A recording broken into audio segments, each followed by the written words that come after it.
Okay, so what kind of turntables do Louie and I recommend?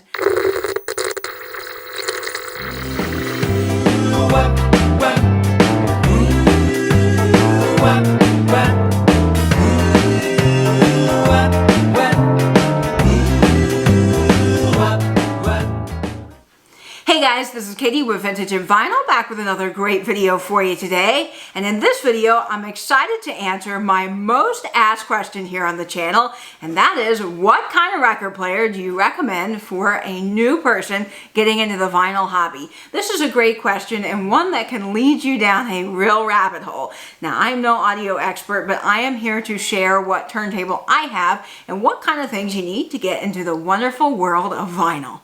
So the world of audio can be quite scary and daunting, especially if you're new on the scene and you hear a lot of audiophiles talking about how you need a pair of $18,000 speakers and a $10,000 record player and $2,000 cables. I'm here to tell you, you don't need all that fancy schmancy equipment to really enjoy the warm dynamic sound that vinyl has to offer. Now, if you've got the money and you're really into audio and you want to go down that path, more power to you. Your setup is going to sound awesome, but for the average everyday listener, a basic setup will do the trick. So I'm going to tell you what record player I have and what other kinds of things you need to actually listen to your first record. So you've got your first record and now you're wondering, how do I actually play this thing? Well, all you need is 4 basic components, and those components are a turntable, a preamp, an amplifier, and a pair of speakers. That's it. Turntable, preamp, amplifier, and speakers. That's all you need to make your vinyl audio setup work. So you can buy some of those components already combined with other components to save space or money, or you can buy all those things separately. Now, if you buy them separately, you probably will have a little bit more of a better listening experience, but to be honest, when you're talking about basic turntables, one with a built-in preamp will do just fine. And actually that works extremely well for me because I'm limited on space. So I bought a turntable that has a built-in preamp, and I bought a pair of speakers that are active or powered, so they have the amplifier inside. So if you want to go that route, all you need is a turntable with a built-in preamp and then a pair of powered speakers and of course some speaker cable to make it all run. And if you're going to go the other route, all you need is a turntable, a preamp, an amplifier, and a pair of speakers. That's it. And those speakers would be passive instead of active or powered. So it's a very simple setup, and you can buy those things separately or together, and you'll have a great setup all ready to play your first vinyl. Okay, so I've talked about some of the components you need to make a vinyl audio setup work, but now let's talk about my most asked question. What kind of record player do you recommend? And more specifically, what are your thoughts on those all-in-one or suitcase style players? Well, I talk about this a lot with people, but I always say I'm not a big fan of those Crosley cruisers or all-in-one players. Now, I'm not here to bash anyone that has a Crosley. I started out with one myself, but I do want to highlight some of the reasons that I'm not really a big fan. Reason number 1 is they don't sound that great. Anything with built-in speakers is not going to have the sound quality that something with external speakers would have. So I would hate for people to get into the vinyl hobby and get one of those style players and just say, you know, I don't understand what the fuss is about, and then leave the hobby altogether. You don't want something that sounds like a tin can rolling around in a box. So I recommend getting something that's a little bit more money that will allow you to add your own external speakers. The other reason I'm not a big fan of Crosley is I really don't care for their build quality. They're very inexpensive players, right around 50 to 80 bucks, and they just don't have the quality that a higher end player would have, and they're not going to last you very long. I'm very big into you get what you pay for, and if you pay for something that's just a few dollars more, you're going to get something that's going to last you a lifetime.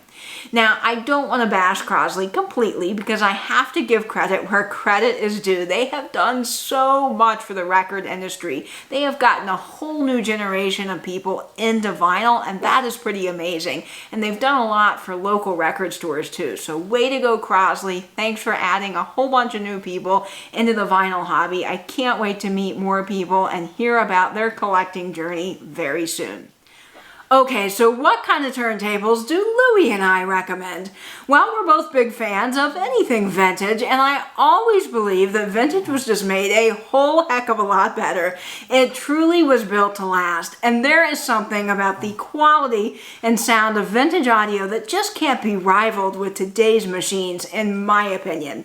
Now, I'm a big fan of going vintage, however, there are a few caveats to be aware of. One of them being is that you're not really sure what you're going to get when you buy vintage, especially if you're buying from Facebook Marketplace, eBay, a local auction house, or even a garage sale. Sometimes vintage audio can have some pretty major problems that you have to spend money getting repaired, and if you're a novice, that can be quite daunting, especially if you have to track down parts that you're not entirely sure exist anymore. So just be aware that those problems do exist, but I always say that if you can get a vintage Marantz Techniques or Thorns, you are going to have one of the best listening experiences out there. So I always recommend vintage when I can, but I find for the new listener just getting into vinyl that a modern turntable is a much better fit because they don't have to deal with any of the issues that you come across when buying vintage.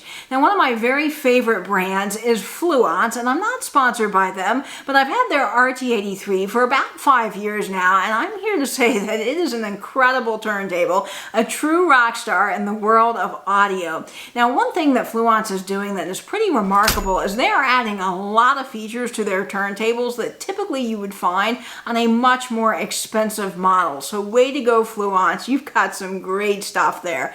I really love that you can upgrade to an acrylic platter. You can get even better cartridges. The Ortofon 2M Black comes standard on the RT85, which is just amazing. And of course, you can get some really other good features, including a counterweight, anti-skate, and a very thick plinth with isolation feet. I absolutely love the Fluence RT83 that I have. Of course, if you're looking to get into the Fluence world, you can go as cheap as the RT80, which is only going to set you back $199. So a really great entry-level turntable with some great quality that's going to last you for years.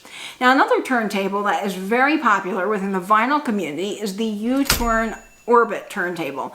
I really like U-Turn Audio. I think they do some great stuff. And the nice thing about their turntables, much like the Fluence, is it is a belt-driven turntable. So you're not going to get the noise that you do with direct drive. And it's something that you can customize and upgrade as you get further into the vinyl hobby.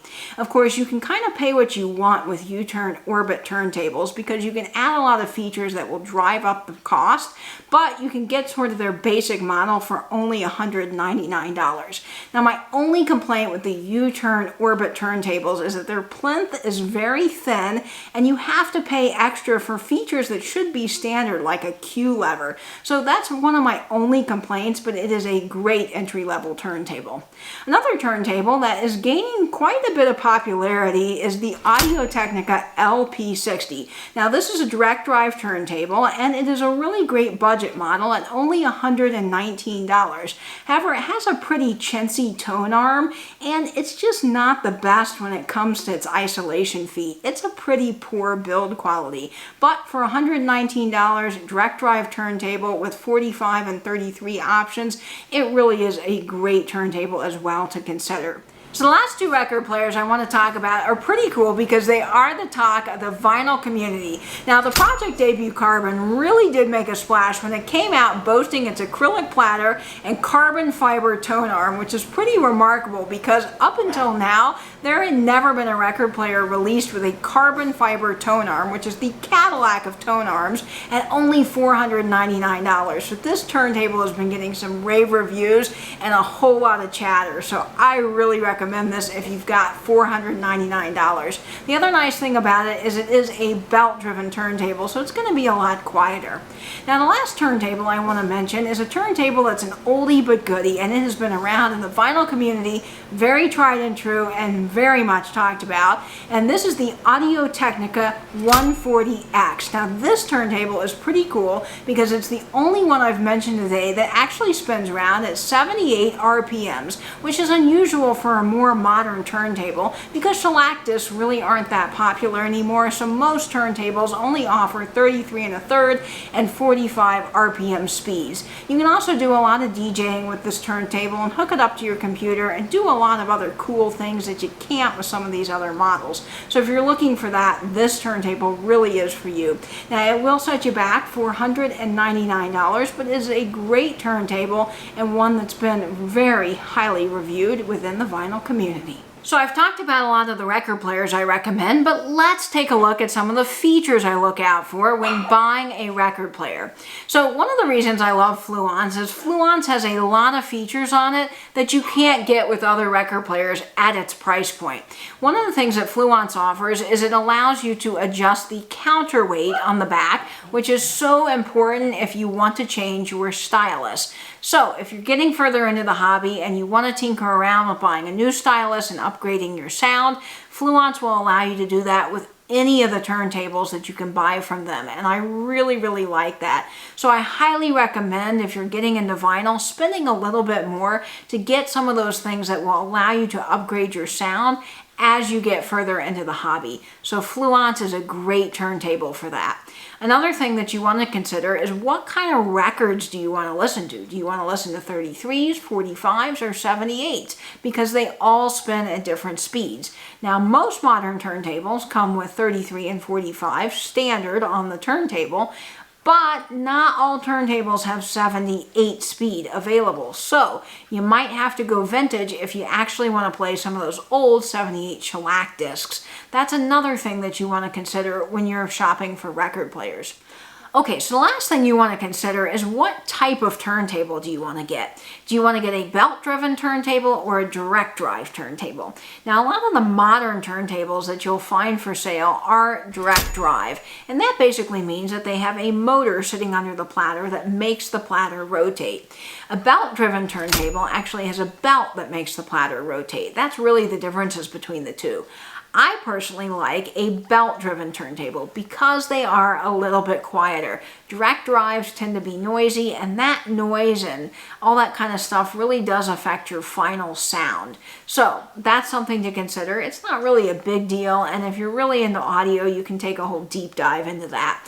But I really like belt-driven turntables, and that's another reason I like Fluence, is all their turntables are belt-driven. Now, at some point, you might have to replace the belt, so that is something to consider. They do wear out over time, and some people like direct drive because they don't have to hassle with that. So those are the things that I look for as far as features go in a turntable. There's a lot more that you can get into, especially if you're going to talk about dust covers, whether it has a dust cover, the isolation feet, all of that kind of stuff. But for basic listeners, you just really need to decide what kind of turntable you're going to get, whether it's belt drive or direct drive, whether it plays 33s, 45s, or 78s, and then of course, what kind of features on it do you want so that you're able to then upgrade your setup as you get further into the hobby. So let's talk price point. The prices for record players can be all over the place, and when you get into high-end audio, you can spend thousands of dollars on a turntable. But for your basic listener, you really don't need that. I recommend spending between $100 and $500. There's really something for everybody's budget. Now, I invested in the Fluence RT83, which cost me about $300, but it's something that I really enjoyed, and I'm so glad I spent the money on. But there's plenty of other turntables in the $100 range that will do a wonderful job at playing your vinyl records. Okay, so the last thing I want to talk about is speakers. Now, there are two types of speakers, as I mentioned in the beginning of the video. There are active speakers and there are passive speakers. Now, active speakers, or powered speakers as they're known, basically have a built-in amplifier, so you don't need to buy one separately. However, passive speakers do not, so you will need to add that to make the entire vinyl audio setup work. That's really the differences between the two speakers. So if you have a pair of speakers that are powered, you can pair that with a turntable with a built-in preamp. Now, if you have a pair of passive speakers, you will need to get a turntable, preamp, and amplifier to make the entire setup work. Now, of course, speakers can get pretty technical, and you really want to find the right ones for your room size and your vinyl needs. So I recommend going to a high-end audio shop or Best Buy to talk to someone that's a lot more knowledgeable about those details. Now, the two brands that I really like in speakers are Klipsch and Best Buy's Insignia brand. I've had both and I'm really pleased. Now, I got a pair of Klipsch speakers with a subwoofer for only $100 from my local record store, and that really was a great bargain. Now, I prefer bookshelf speakers because they're relatively small and they really do pack a punch. I live in a one-bedroom apartment, so I don't have room for floor-standing speakers. Now, another type of speaker that you might want to consider is speakers that have a built-in Bluetooth capability. This seems to be all the rage now, and it is kind of a nice additional feature if you don't want to put on vinyl, especially when you're entertaining and you just need to stream some music. I'm not a big fan of streaming, but I like the idea of having the Bluetooth option when I'm not able to play my records. So that's really all you need to know about speakers, and really what speaker you get does depend on the setup that you have. Well folks, that's it for me. I hope this video inspired you to get into the wonderful world of vinyl. Of course, if you have any questions about record players, speakers, or anything else, always feel free to drop me a line. My email is down below in the description box. And of course, you can always reach out to me over on Instagram at vintage_and_vinyl. And I hope, as always, you guys will stay safe, and bend YouTube. Bye-bye now.